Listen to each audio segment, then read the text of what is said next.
Hi folks, you were Tacitus today, your pushback channel, and thank you for joining this audio no pictures live stream. In this, please listen to this essay as you would a radio broadcast. I'm just looking out on my back deck here, and one of the injured critters that I'm looking after has just appeared, but I think they'll be okay. I'll go and give them some food in a minute when I finish this video. So in this essay, I'd like to talk about straight white women being denied jobs which they're eminently qualified for, but their jobs are being given to who are eminently unqualified for the jobs. So why is this happening? How widespread is it? I'm not really sure. But one of my wife's friends, a lady who's made a career of being an executive assistant for CEOs of, I don't know, medium, in Australian terms at least, medium-sized companies, places that are sort of 300 to 600 type employees, that sort of level of organisation. And as far as I can tell, she's very good at it. If someone were asked me to put forward a list of the most employable people I know, I'd put her on that list. She actually has done a bit of work for us for the business I have a share in, and I was very impressed with it. She's very good, very much onto the detail, and quite a bit of work for us for the business I have a share in, and I was very impressed with it. She's very good, very much onto the detail, and quite impressive, and I'd rate her quite highly. Anyway, she caught up with us, and she's going to have, like a cup of coffee and chat to my wife. And I was really just there at the cafe for a moment before I went off to do something. But then she started talking about how hard it is, how tough she's finding it to get a job. Now she's working at a place that's gone quite a large company, and she's like the executive assistant for the divisional CEO, and the company's gone full on woke, and so they're really pushing the the affirmative action, race, gender quota hiring stuff, or the race quota in particular. So if you aren't a black lesbian, you can't get a job there at the moment. She's complaining about how bad it's getting, and how many of them are employed, and how so few of them work out, and how when they get rid of them eventually, and they give them these $50,000 payouts just to get rid of a black lesbian that didn't do any work anyway. And if it's a white person, they'd be out the door in seconds flat. And this is starting to grate on her a little bit. So she's looking for another job, but she's finding that she can have 2 or even 3 interviews, and then find that the job's been given to someone else, which is, in her case, a bit unusual. That's never something she's experienced before.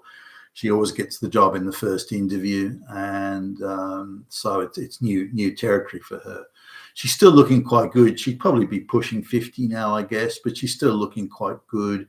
Still got quite young skin, good teeth, good smile, looks she could pass for 10 years younger quite easily.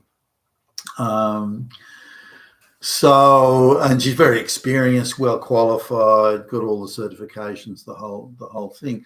So, but then she looks at and she's been looking, which I didn't realize, looking for a job for a while. Then she looks at who gets the job, which isn't hard these days, and looks at and finds that it's somebody from some third world country who's never been an EA before, who's never even had a job before, who's again, it's just an insane.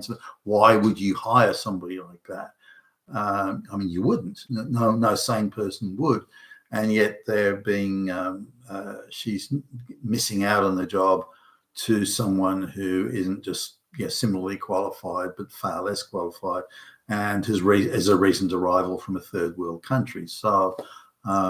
This seems ridiculous. Is there something else going on? And she's sort of bewildered and perplexed by this, because why would you hire someone that can't do the job?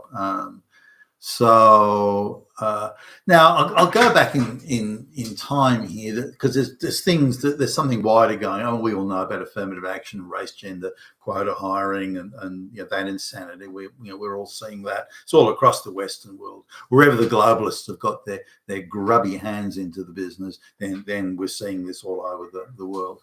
So now I remember when the mass migration, just the early days of it kicking off. And we're assured, of course, that only rocket scientists who spoke perfect English would ever get given the nod to become migrants. But it became apparent very quickly, certainly to me, that a lot of these people either couldn't speak English at all or had no qualifications. They were just illiterate third world peasants. And sort of the things that I experienced back then were, you would, I'd had the receptionist, which you had back in the day. You don't see them so much now. The receptionist would call and say, "Look, Billy Bob, there's this really big group of Indians or something, Pakistanis or whatever, in the foyer." What? What are they doing there? They say they want to see the boss. So okay. I mean, what? Did they say what about? No. Could you come out here, please? So then you'd find this chattering bunch of Indians or whatever, subcontinent people, I'll call them, in the reception. And my name is, have you got any jobs for me? I do job. You give me job. Yeah. And so they'd be there and they'd come along with 20 other people. And what are you doing here? What's going on here? So to them, I'm bringing my whole village here. Now, to me, that was off-putting.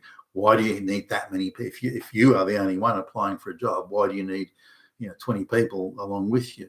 To them, it showed that look at the amount of people I can get to do this. I can get all these people to come with. This is my whole village, for Christ's sakes, or my wife. Look at my third cousin has come along. To them, that's an expression of how much moral support they're getting. Look at the amount of people who are supporting me here. That to them is a credential for the job application, and it would be in their country, which again shows how culturally unsuited they are for the Australian landscape. But nonetheless, what qualifications do you? I mean, they're there and they're trying. They're making an effort. Okay, I'll give you a hearing. What qualifications do you have? Well, none. What job experience, work experience do you have? None. I mean, your English is piss poor, and so what job do you think you can do? I do any job. Okay, all right. Well, credit, they're trying. All right then, but this is not how you do it. If there's a job advertisement you place, you go and send your CV in, and that's that, or you call up if there's an inquiries line. That's how you go about this. Why don't you give me a job now? No. And again, they just see this incredibly, in their cognizance, this incredibly rich country where, and they've been led to believe that streets are paved with gold, and you knock on any door and they give you a job, and that's.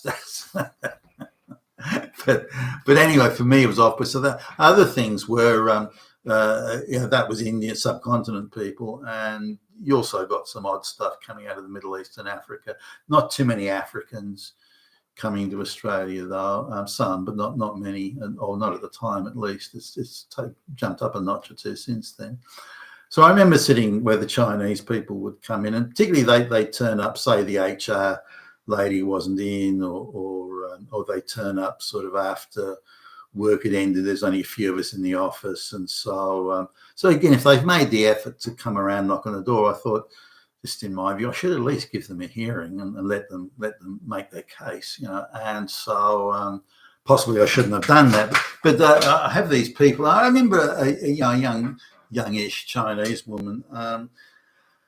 And they could hardly speak a word of English. Awesome. I mean, I spoke some Mandarin, decent. So it's only through that we were able actually to have a conversation. But she wanted a job, and she'd come to Australia, and she wanted a job. Now, how she managed to get to Australia is beyond me. I mean, she had some, certificate in typing or something. I mean, it just wasn't. She had no qualifications, and then she claims that she got to Australia on a skilled migrant visa. Skilled at what, for fuck's sake? She couldn't speak English, and she had no skills. So anyway, she was there. She wanted a job, and she was earnest. She really did want a job, and she explained to me that she'd come to Australia because Australia had this huge labour shortage and skill shortage. There were millions and millions of jobs just everywhere, and anybody who was upright and warm could get a job, and that was it. So, but she wanted an office job. She was fairly well turned out and seemed like a nice enough person. She actually didn't come across as a peasant. So I'd say she was, middle class in Chinese terms at least. So she said, and she almost pleaded, please give me a job, and I'll do anything. And I remember sitting there looking at her, and I just shook my head, said, no, it's not going to work. You've got no skills, but most importantly, your English is like almost non-existent. So I mean, there's nothing I can do with you. And she was sort of made another pitch. Well, I'll try very hard. I'll do anything you say. No, that's not the material point. If I hire someone, they have to be productive and do something, a job, tasks that need to be done, and to do them well, you can't do that. And then she made a final pitch of, well, you hire me and you don't have to pay me. No. I saw her point and I could understand the pitch. But I had a number of those, and you just wouldn't employ those people. Yet these are the people who are now replacing experienced, credentialed, qualified local white people. Now, men were being replaced, but I didn't realise it was among women, and especially in those sort of jobs. So I was quite surprised by this, given that they're giving her the runaround, multiple interviews and psychometric testing and all sorts of bullshit hurdles she has to jump through, only to hire someone that couldn't have passed through any of those, like doing aptitude tests and that sort of thing. There is no way these third world people could have passed through that. So they're putting endless hurdles in front of white people in order, just as a device. This is my understanding, just as a device to disqualify them. And none of these hurdles are being put in the place of the illiterate third world peasant who's then being gifted the job. But why would you gift an executive assistant to a CEO? Why would you gift it to someone that barely speaks English? I don't get that. But there you go. That's what's happening.